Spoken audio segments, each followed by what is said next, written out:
71% of the Earth's surface is covered in water, but only 1% is usable fresh water. And this is how we treat it.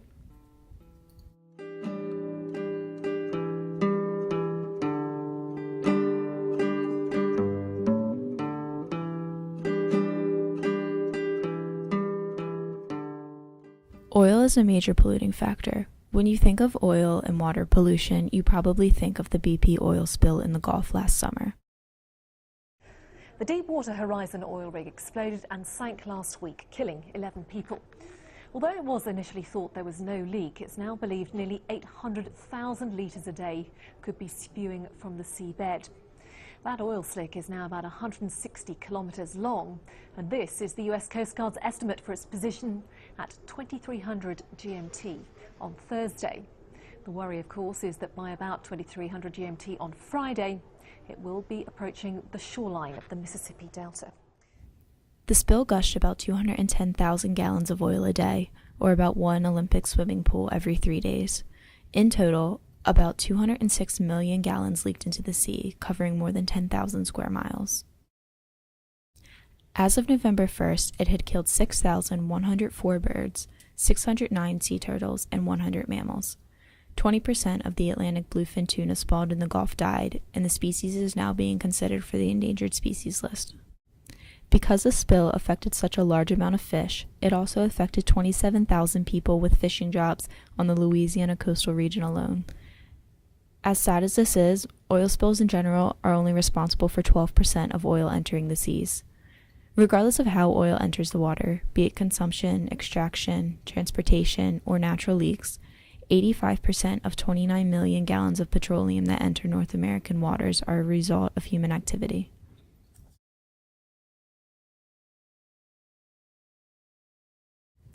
Pollution of the seas due to human activity has become a serious problem. Ocean dumping is the placing or dumping of waste materials into the ocean. This wide array of materials includes sewage, garbage, construction and demolition debris, dredge material, and waste chemicals. In some cases, ocean dumping occurs accidentally by ships and tankers at sea, or illegally along the coastline. Records are rarely kept on the amount of waste or what exactly is dumped into the ocean each year. One thing is for certain though, there sure is a lot of it. The Pacific Gyre, for instance, is the largest trash dump in the world. Almost like a trash soup. It's like a minestrone that's out there, and all the little vegetables are different colored bits of plastic. The garbage patch is caused by a series of currents in the Pacific Ocean, pooling what we all throw away. The currents create a circular effect, pulling debris from North America, Asia, and the Hawaiian Islands, and shooting it all into a graveyard of trash. Most of this junk floats just below the surface, and approximately 90% of it is plastic. Plastics, unlike other materials such as wood, don't decompose over time and rather break down into smaller toxic plastic pellets. Of plastics in the ocean, 80% originate on land, while a full 20% come from oil platforms and ships. In a sample of ocean gyre water, there were 6 kilos of plastic for every 1 kilo of natural plankton. And here's something new, evidence that shows small fish are eating the plastic. So is it entering our food chain?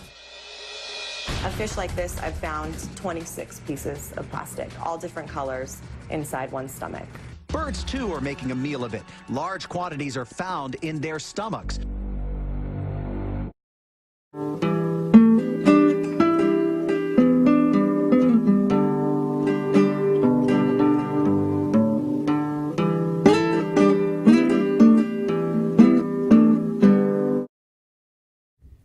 Chemical pollution of water produces a vast range of effects on wildlife, human, and ecosystem health. One of the main forms of chemical pollution is nitrogen fertilizers. Nitrogen fertilizers are used around the world to increase the profits and crop yields of farmers. Approximately 94 billion metric tons of fertilizers are used every year. Only about a third of these fertilizers are actually absorbed by the plants that they were meant for.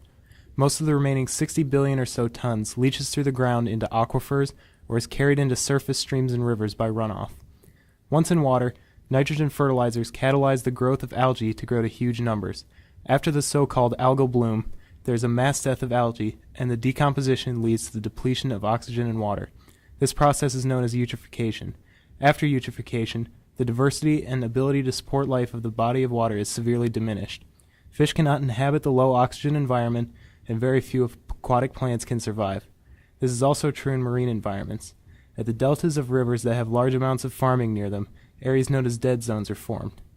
These are areas where no or very little life is present. In the Gulf of Mexico, there is a dead zone approximately the size of the state of New Jersey, where the Mississippi River empties into the Gulf. Another example of how eutrophication has destroyed ecosystems is a place common to many on the Upper East Coast, the Chesapeake Bay. The bay has large dead zones that are either permanent and can no longer sustain life or are seasonal, with large algae blooms occurring during the summer months when temperatures are high. The Chesapeake, which is the largest estuary in the United States, also sports the largest known dead zone in the country. Today, the bay's dead zones are estimated to kill 75,000 tons of bottom-dwelling clams and worms each year, which weakens the estuary food chain and robs many fish and marine life of their primary food source. While oysters and other filter feeders can and should thrive in the bay, overharvesting has decimated the population, contributing to the lack of control of the algae blooms. America's biggest estuary, the biggest estuary in the world, is the Chesapeake Bay. Its recreational value is obvious, but the Chesapeake is also the livelihood for many Americans, and the condition of the Chesapeake has declined dramatically in the last 100 years. Commercial fishing productivity in the Chesapeake has dropped 82%. The oyster catch is 1% of what it was a century ago. If we want to stabilize and rejuvenate such ecosystems, we need to know more, and the answers don't come easily. For instance, scientists have recently discovered that a major problem for the Chesapeake may be atmospheric deposition of nutrients, like nitrogen. Toxic chemicals from nearby industry turn out to be only part of the problem. Unexpected findings like this demonstrate the complexity of our environment and the challenges facing us as we work to protect our ecosystems. In some cases, algal blooms can lead to the release of toxins by certain species of algae that can contaminate shellfish and other organisms living in those waters that are then consumed by humans. One example is of Lake Victoria, one of the African Great Lakes. Lake Victoria is the largest lake by area and the largest tropical lake in the world. It's only the second largest freshwater lake, second to Lake Superior in North America, and supports Africa's largest inland fishery. With the introduction of the water hyacinth, a native of the tropical Americas, and its ultimate growth due to fertilizer runoff and the discharge of raw sewage and dumping of waste into the lake, it became an ecological plague, suffocating the lake, driving thousands of species of fish to extinction, hurting local economies, and ultimately becoming a breeding ground for malaria-carrying mosquitoes. Many locals who drank from the lake suffered from dysentery and malaria from the contaminated water.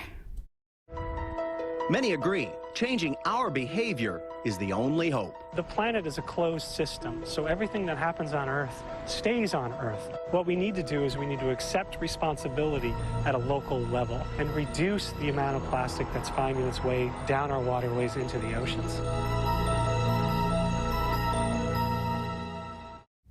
Humans can be affected not only by algal blooms, but by oil and plastics as well. Oxidized oil and plastics give off toxins that animals ingest and send up the food chain, just as in Lake Victoria. Waterborne diseases cause 1.8 million deaths a year, and as many as 1.1 billion people in the world do not have access to clean drinking water.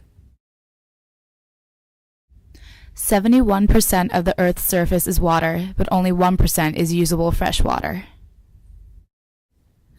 The question is, how will you treat it?